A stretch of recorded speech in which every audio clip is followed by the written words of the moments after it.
ಎಲ್ಲ ರಿಲೇಶನ್‌ಶಿಪ್ ಅಲ್ಲೂ ಜಗಳ ಆಗತ್ತೆ. It's not always a bed of roses ಅಲ್ವಾ?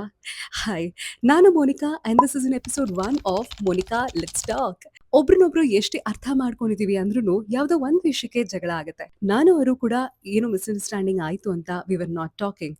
It was a rough day. ನಾನೇನೋ ಹೇಳ್ತಿದ್ದೆ, ಅವನಿನ್ನೇನೋ ಹೇಳ್ತಾ ಇದ್ದ. We were not syncing.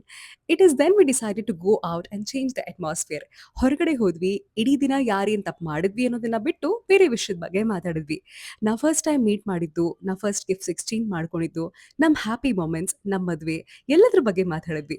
It is then we understood ನಾವಿಬ್ರು ಜೊತೆಯಾಗಿ, ಖುಷಿಯಾಗಿ ಎಷ್ಟೊಂದು ಕ್ಷಣಗಳನ್ನ ಕಳೆದಿದ್ದೀವಿ ಅಂತ. ಸಮ್‌ಟೈಮ್ಸ್ ರಿಲೇಶನ್‌ಶಿಪ್ ಅಲ್ಲಿ ಡಿಸ್ಟೆನ್ಸ್ ಇಂಪಾರ್ಟೆಂಟ್ ಆಗುತ್ತೆ. ಯಾಕಂದ್ರೆ ಅದೇ ನಾವಿನ್ನು ಎಷ್ಟು ಹತ್ರ ಆಗ್ಬೇಕು ಅನ್ನೋದನ್ನ ತಿಳಿಸ್ಕೊಡುತ್ತೆ. ಅವತ್ತು ನಾವು ಮನಸ್ತಾಪ ಮಾಡ್ಕೊಂಡು ಮನೇಲೇ ಇದ್ದು ಅದೇ ಅಟ್ಮಾಸ್ಫಿಯರ್ ಅಲ್ಲಿ ಇದ್ದಿದ್ರೆ ಬಹುಶಃ ಆ ಜಗಳ ನೆಕ್ಸ್ಟ್ ಡೇ ವರೆಗೂ ಕಂಟಿನ್ಯೂ ಆಗಿರೋದು.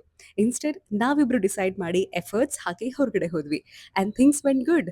ಮನೆಗೆ ಬರುವಷ್ಟರಲ್ಲಿ we were laughing, smiling, talking. ಮನ್ಸು ಹಗುರ ಅನಿಸ್ತಾ ಇತ್ತು. ನೀವು ಕಪಲ್ಸ್ ಆಗಿದ್ದು ನಿಮ್ಮದಿನ್ನೂ ಸಣ್ಣ ಮನಸ್ತಾಪ ಇದ್ರೆ why don't you try this? ಬಹುಶಃ ದೊಡ್ಡದಾಗಿ ಯಾವುದೋ ದಿಕ್ಕಿಗೆ ತಿರುಗುವಂತಹ ಜಗಳ ಚಿಕ್ಕದ್ರಲ್ಲಿ ಹ್ಯಾಪಿ ಎಂಡಿಂಗ್ ಆಗ್ಬೋದು. ಜಗಳ ಹೆಚ್ಚಾ ಅಥವಾ ಆ ವ್ಯಕ್ತಿ ಮೇಲೆ ನೀವಿಟ್ಟಿರೋ ಪ್ರೀತಿ ಹೆಚ್ಚಾ ಅಂತ ಕೇಳಿದ್ರೆ ಪ್ರೀತಿನೇ ಹೆಚ್ಚು ಅನ್ನೋದಾದ್ರೆ ಐ ಥಿಂಕ್ ಜಗಳನ ಚಿಕ್ಕದಾಗಿ ನೋಡಿ ಪ್ರೀತಿನ ಸಂಭ್ರಮಿಸೋದು ಒಳ್ಳೇದು ಅನ್ಸುತ್ತೆ.